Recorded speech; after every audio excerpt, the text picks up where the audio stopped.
But I do know that there's always value to come from you just spending time on your phone and Googling what you think is important to see what Google is returning back from your website.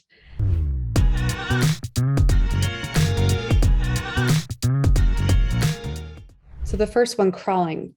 Bots work using links. That's the entire way they experience the web. So everything has to be well linked.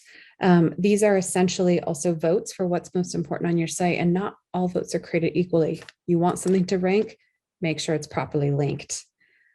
Do not assume that everything is being crawled that you launch. So the purest sense of truth would be if you have log files where you can go in and sort how often Google is visiting the traffic or trafficking the pages, which ones and how often.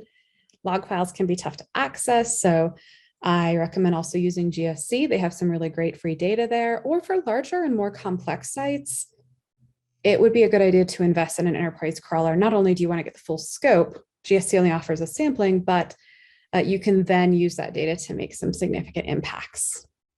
Next up is what Google can see or render. So rendering here just means what they can see after they execute scripts and essentially unroll the element. It's critical because spiders can't actually see, right? We're piecing them together. 15 years ago, I used to say that Google was essentially a blind kindergartner with a drinking problem. That sounds horrible. We have evolved, but not by much. We've gone from blind inebriated child to a nearsighted, obstinate teenager. So we're getting there, but there's still space.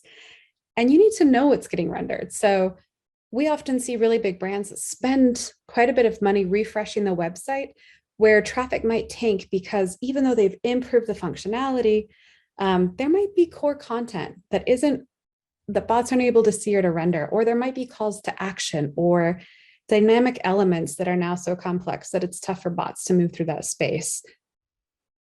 The common culprits here, JavaScript always, it's not the enemy, people bad talk it, but JavaScript makes the web interactive, makes it fun. You just don't put your core content there. So we got to make sure the stuff that is really core to the page, the navigation links and core content can be accessed without executing a script.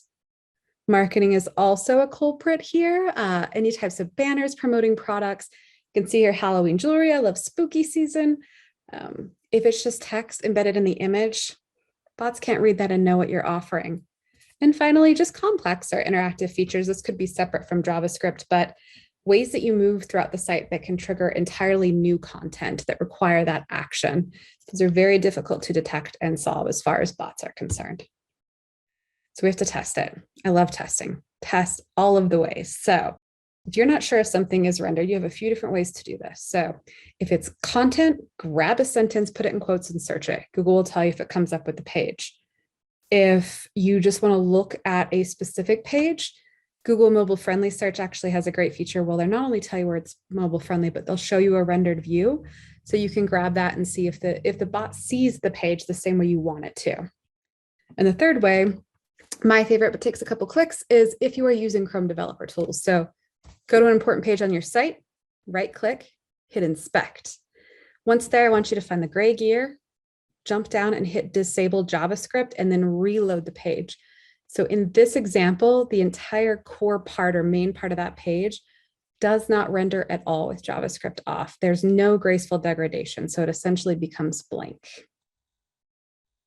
All right, we got the crawling, we got the rendering. Now let's see what we can put in the index. So this is really what we need to do before the traffic starts. And you had to take a lot of steps to get here.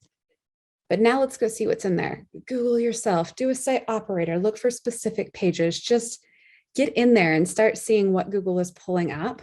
You can also, of course, use Search Console where you have an option to look per URL in the site inspector, the URL inspection tool, or you can dig into your coverage metrics for site-wide data. Just be aware that GSC will often sample data quite a bit. This is why I like using an enterprise tools, because I want access to all of the data. All right, let's push toward ranking. Traditional SEOs, they do a lot of great work and they have very robust methodology and tools for tracking ranking and keywords. I'm a tech SEO, so I've kept this pretty simple, but I do know that there's always value to come from you just spending time on your phone and Googling what you think is important to see what Google is returning back from your website. It could be whether it's something with your brand or just the keywords or variations of keywords. So you may call the rooms on your site for rent on a vacation accommodations, and you may rank well for that, but users are going to use the word hotel rooms. You may search that and not find yourself listed anywhere. So be creative. Think about how others describe your site, not how you do. Google Search Console has a really great performance dashboard for that as well.